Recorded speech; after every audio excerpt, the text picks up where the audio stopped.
بات کر رہے تھے آپ نے ترغیب شادی کے حوالے سے فضائل بیان کیے، ہم نے کچھ مسائل کو بھی ڈسکس کیا، جہیز پر بھی بات کی، ولیمے پر بھی بات کی۔ منی بھائی کچھ ایسا ہے نا، کوئی خاکہ بیان کر دے نا، کوئی ایسا کہ ہمارے ہاں جو شادی ہوتی ہے کہ یہ ہوگا تو شادی ہوگی، اس کے بغیر تو شادی کا تصور ہی نہیں ہے۔ محسن بھائی، منم بھائی سے خاکہ آپ سنیں، پورا یہ انشاءاللہ بہترین انداز میں بیان کریں گے۔ میں ایک چھوٹی سی وضاحت کر دوں، وہ جو حدیث پاک میں نے سنائی نا، نبی کریم علیہ السلام نے 4 شادیوں کا فرمایا کہ جاؤ شادی کر لو، شادی کر لو، تو یہ ایک خاص موقع تھا اور خاص ان کے لیے مسئلہ تھا۔ عام حالات میں قرآن مجید میں ہمیں یہی حکم دیا گیا فَإِنْ خِفْتُمْ أَلَّا تَعْدِلُوا فَوَاحِدَةً، کہ اگر تم انصاف نہ کر سکو، اندیشہ کہ نہیں کر سکتے، تو اب ایک ہی شادی کریں گے۔ اب شادی ایک سے زیادہ اس وقت کر سکتے ہیں جب سب کے اخراجات، سب کے حقوق سب ادا کر شریعت نے مقرر کیے وہ کر سکے۔ جی حضور، کیا آج کل ہمارے یہاں شادی کا، ایک تو خاتون جنت کی شادی کا سلسلہ تھا، اور آج کل ہمارے یہاں کیا خاکہ ہے؟ محسن بھائی، اس حوالے سے چند باتیں ہیں جو ہمارے معاشرے کے اندر پائی جاتی ہیں، جو مروجہ رسومات ہیں، جیسے ان میں سے ایک جہیز ہے۔ جہیز کی ڈیمانڈ کی جاتی ہے کہ اتنا جہیز دیں گے تو ہی ہم شادی کریں گے، ہمارے خاندان کے اندر جو ہے فلاں جگہ ہم نے شادی کی تو ہم نے اتنا جہیز ان سے لیا ہے۔ خاندان سے جب باہر شادیاں کی جاتی ہیں، ایک تو یہ چیز ہے، اور دوسرا ان لوگوں کی جو اپنی رسومات ہوتی ہیں، اور بالخصوص یہ وہاں پر شادی کرنا زیادہ مشکل ہو جاتا ہے، اور بسا اوقات نکاح کے بعد رخصتی سے پہلے نکاح ختم ہو جاتا ہے، طلاق دے دی جاتی ہے، ابھی رخصتی ہوئی نہیں، اور وہ مسئلہ پتہ کیا ہوتا ہے، وہ اس طرح ہوتا ہے نکاح ہو گیا، اب یہ طے پایا کہ 1 سال کے بعد ہم رخصتی دیں گے، اور جب اس دورانیے میں جب بیچ میں عید آ جاتی ہے تو عید کے موقع پر یہ کہا جاتا ہے کہ جی ہمارے ہاں جو ہے دلہن کے لیے بھی سوٹ دیا جاتا ہے، دلہن کی بہنوں کے لیے بھی، دلہن کی ماں کے لیے بھی، دلہن کے پورے گھر والوں کے لیے سوٹ بھی دیے جاتے ہیں۔ پڑوسیوں کے لیے نہیں مانگتے؟ پڑوسیوں کے نہیں، جو مروجہ ہے وہ بتا رہا ہوں، تو یعنی پورے گھر کے لیے سوٹ بھی لیے جاتے ہیں، ان کے لیے جوتے وغیرہ بھی پتہ نہیں کیا سے ڈیمانڈ کی جاتی ہے، اور اگر وہ لے کر دے دیں، پہلی بات ہے وہ لے کر دیتے نہیں ہے، کہتے بھی اتنا ہم افورڈ نہیں کر سکتے، تو اس بنا پر بھی لڑائی جھگڑا ہوتا ہے۔ اور اگر یہ نہ ہو تو پھر آگے سے اگر جب لڑکے والے کہتے ہیں کہ ہمارے خاندان میں بھی یہ رواج ہے کہ یہ چیزیں آپ لوگ ہمیں دیں گے، تو آگے سے لڑکی والے کہتے ہیں کہ ہمارے خاندان میں یہ رواج نہیں ہے، آپ کیا ہوگا تو ہم کیا کریں؟ اپنی باری پہ یہ کہہ دیا جاتا ہے کہ ہمارے ہاں یہ رواج نہیں ہے۔ دونوں طرف سے ہوتا ہے، قصور دونوں طرف سے ہوتا ہے۔ ایک یعنی یہ چیز پائی جاتی ہے جس کی وجہ سے نکاح ٹوٹ جاتا ہے، یعنی شادی کرنا مشکل بھی ہو جاتا ہے، اور بسا اوقات نکاح کے بعد رخصتی سے پہلے طلاقیں بھی ہو جاتی ہیں جس کی وجہ سے گھر اجڑ جاتے ہیں، اور بسا اوقات لڑکے والوں کا قصور یوں ہوتا ہے کہ یعنی لڑکی والوں کے اندر خواہ مخواہ کے نقص نکالنا اور خواہ مخواہ کی اس طرح کی باتیں کرنا جس کی وجہ سے جو ہے نا وہ ہوتا رشتہ بھی ٹوٹ جاتا ہے۔ اور بسا اوقات لڑکی والوں کی طرف سے بھی یہ قصور ہوتا ہے کہ بھی لڑکا جو ہے وہ اچھا، اتنی اس کی سیلری ہو، اتنا وہ کمانے والا ہو، تب ہم نکاح کریں گے، اور ایسی ڈیمانڈ رکھتے رکھتے لڑکی کی عمر جو ہے وہ زیادہ ہو جاتی ہے، اس کے بعد اچھا رشتہ جو ان کی سوچ تھی اس سے بھی بہت کم درجے کے رشتے کے لیے بھی یہ لوگ ایگری ہو جاتے ہیں۔ تو یہ جو چیزیں ہیں چند وجوہات ہیں جن کی وجہ سے نکاح مشکل ہو جاتا ہے۔ اگر ان چیزوں کو دور کر لیا جائے، حدیث پاک میں بھی آتا ہے نا، آقا علیہ السلام نے ارشاد فرمایا کہ جس لڑکے کا دین اور اس کے اخلاق تمہیں پسند ہو وہاں تم اپنی بیٹی کا نکاح کرو۔ سبحان اللہ۔ تو اس حوالے سے جو ہے نا یہ چیزیں غور کر لی جائیں، اپنے معاشرے کے اندر جو مروجہ چیزیں ہیں ان کو دور کر لیا جائے تو نکاح جو ہے وہ آسان ہو سکتا ہے۔ آپ نے جو بات کی کہ دین اور اخلاق، بڑی اہم بات ہے کہ نبی پاک نے فرمایا دین اور اخلاق کو اگر تم دیکھو کہ وہ اچھا ہے تو نکاح کر دو۔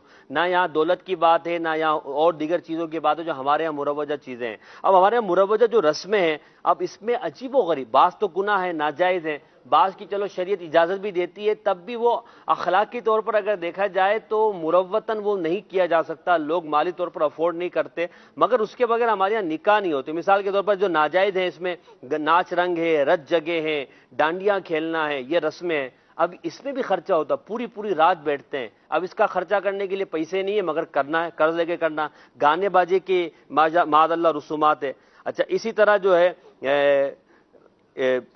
گھر میں مایو ہے، اپٹن ہے، مہندی کی رسم میں، اگرچہ اس میں جواز کی صورتیں بنیں گی بعض چیزوں میں، مگر اس کا خرچہ، اب خرچے کے بعد رسومات کے اندر ڈیمانڈ کے بعد رشتہ داروں کے نخرے، پھر اس کے بعد دیکھیں تو مخلوط نظام، اچھا رشتہ داروں کے آپس میں پھر وہیں شادیوں میں لڑائی جھگڑے کہ اس کے ساتھ یہ کیا، اس کے ساتھ یہ کیا، تو ایک عجیب و غریب نظام بن جاتا، جوتھا چھپائی کی رسم، اس کو کیوں بلایا، اس سے ہماری بات چیت نہیں ہے، اس پہ الگ جھگڑے، اور اس کے علاوہ دیکھیں چھوٹی رسم کیا ہے، منگنی۔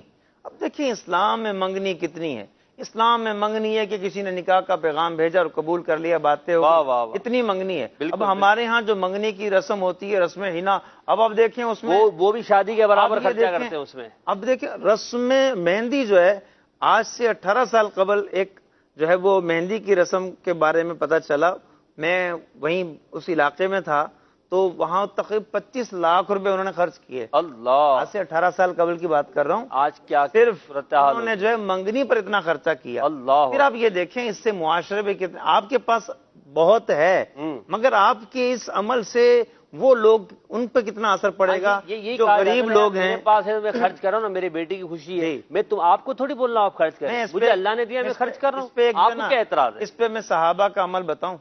حضرت عبد الرحمن بن عوف رضی اللہ تعالیٰ عنہ, اگر یہ کہا جائے نا محسن بھائی کہ مدینے کے ٹاپ 5 لینڈ لارڈ لوگ, مالدار لوگ, واہ واہ واہ, ان میں حضرت عبد الرحمن بن عوف شامل ہیں. واہ. فجر کی نماز ہے, نبی کریم علیہ الصلوۃ والتسلیم نے ان کی گردن پر ایک پیلے رنگ کا نشان دیکھا. وہ خواتین خوشبو استعمال کیا کرتی تھیں شادی کے وقت, تو وہ جب رنگ دیکھا, وہ خوشبو دیکھی, تو نبی کریم علیہ السلام نے فرمایا کہ عبد الرحمن کیا تم نے نکاح کیا ہے؟ اللہ. عرض کی جی ہاں یا رسول اللہ, میں نے انصار کی ایک خاتون سے نکاح کیا ہے.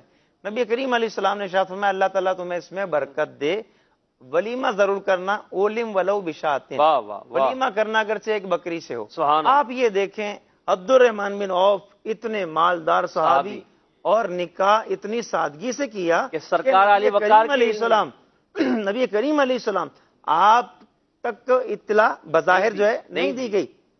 پھر آپ یہ دیکھیں کہ نبی کریم علیہ السلام کو بلایا نہیں گیا, ناراض بھی نہیں ہوئے. واہ آپ نے برکت کی دعا دی, واہ واہ, اللہ تعالیٰ تمہیں برکت دے. سبحان اللہ. اور پھر دیکھیں سادگی کے ساتھ نکاح آپ نے فرما لیا, اور ولیمے کا حضور نے فرمایا یہ میری سنت ہے, یہ تم نے کرنی ہے چاہے چھوٹے پیمانے پہ کرو. مگر کیا ولیمے میں بھی کوئی ٹھاٹ باٹ اور کوئی سارا سلسلہ تو نہیں تھا, وہ نارمل انداز میں کیا ہوگا. اگر ہم سمجھنے میں تیار ہو جائے نا, یا مان لیں کہ یہ نکاح کیا ہے, یہ ایک دینی حکم اور دینی رسم ہے, ٹھیک ہے, اور اس کو دینی حدود و قیود کے اندر ہی رہ کر ہم نے سر انجام دینا ہے, اور دین نے جو اس کے حوالے سے احکامات دیے ان کی ہم نے پاسداری کرنی ہے. تو یہ جو جتنی مشکلات ہیں, یا جو ہمارا یہ عنوان ہے کہ شادی مشکل کیوں, یہ انشاءاللہ سارے مسئلے حل ہوتے چلے جائیں گے. دین کو بنیاد بنانے کی بات ہے, جیسے کہ ابھی ہمارے منعم بھائی نے بھی حدیث سنائی کہ لڑکی والوں منعم اس میں فائل ہے. کیا بات, کتنے اچھے انداز میں بولا نا آپ سب. ان کو جو ہے وہ ویسے تو منعم بھی ہیں, یہ ان پر انعام ہے اللہ تعالیٰ کا, مگر یہ منعم ہمارے لیے ہیں, یوں ہے انعام دینے والے. کیا بات ہے جی. کہ جو ہے وہ لڑکی والوں کو بھی ترغیب ہے کہ لڑکے کی دینداری دیکھو اور نکاح کر دو, اور لڑکے والوں کو بھی یہ ہے کہ لڑکی کے اندر کیا دیکھیں, ان کا جناب حسب دیکھتے ہیں بعض لوگ جو, اور پھر مال دیکھتے ہیں کتنے مال والی ہے, اور حسن و جمال کی طرف توجہ ہوتی ہے. حدیث کیا فرمایا کہ ان کی دینداری دیکھو. لڑکی جو ہے نا وہ دنیا کی خوبصورت ہونی چاہیے, میرا لڑکا بھلے کیسا بھی ہو. ہاں, اور وہ پھر اس چکر کے اندر جو ہے وہ معاملات کہا گیا ہے نا کہ بندہ جب شادی کر رہا ہے تو یہ بھی غور کر لے کہ اس نے صرف خوبصورتی کو نہیں دیکھنا, اپنی اولاد کے لیے ایک مثالی ماں کو بھی دیکھنا ہے, کہ جو اس کی اعلیٰ تربیت ہے. بہت بڑا شاعر گزرا ہے, اس نے جب شادی کی اس کے بچے ہو گئے, اس نے بچوں کو بلایا اور بچوں کو کہا کہ بچوں میں نے تم پر بچپن میں بھی احسان کیا, جب تم بڑے ہو گئے تب بھی تم پر احسان کیا, جب تم پیدا بھی نہیں ہوتے تب بھی تم پر احسان کیا. بچوں نے کہا کہ یہ بات تو سمجھ میں آتی ہے کہ بچپن میں احسان کیا, اور یہ بھی بات سمجھ میں آتی ہے بڑے ہو گئے تم نے احسان کیا. یہ بات سمجھ میں نہیں آئی جب ہم پیدا ہی نہیں ہوئے پھر کون سا احسان. تو اس نے بات کہی کہ میں شاعر تھا اور میرا مزاج یہ تھا کہ میں کسی حسینہ سے نکاح کرتا, کسی خوبصورت عورت سے نکاح کرتا, لیکن میں نے اس چیز کو نا سائیڈ پہ رکھا اور میں نے یہ سوچا کہ میں ایسی عورت سے نکاح کروں جو دیندار ہو, اور جب میری اولاد ہو تو وہ اس کی اعلیٰ پیمانے پر آقا علیہ السلام کی سیرت کے مطابق ان کی تربیت کر سکے. تو یہ میرا تمہاری پیدائش سے پہلے تم پر ایک بہت بڑا عمل. یہی سعید بن مسیب رضی اللہ تعالیٰ عنہ کا مجھے واقعات, اور بڑے زبردست تابعی بزرگ, اور ان کے بارے میں ملتا ہے کہ جب وہ ایک واقعات بعد میں پیش آئے اور جناب وہ مسجد نبوی میں کچھ دن جو ہے وہ اذان وغیرہ نہ ہو سکی, تو یہ وہاں پر ایک پاگل بن کر